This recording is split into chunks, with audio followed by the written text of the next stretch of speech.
কিয়ামতের ময়দানে কথার কারণে মানুষ ধরা খেয়ে যাবে, কথার কারণে মানুষের ঈমান নষ্ট হয়, আবার কথার কারণে 40 বছরের বেঈমানও মুহূর্তের ভিতরে ঈমানদার হয়ে যায়।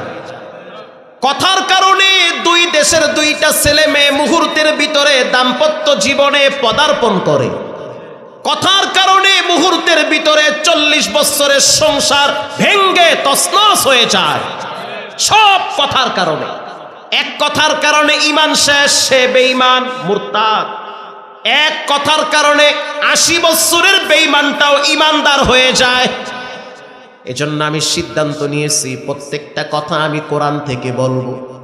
আমি প্রয়োজন ছাড়া অনার্থক কোনো কথা বলি না। এটা বলতে না বলতে বড় সন্তান ইব্রাহিম, জাকারিয়া, ইয়াহইয়া, মূসা 4 জন চলে আসছে। আয়েশা বলতে আছে, মুহাদ্দিস সাহেব ইনি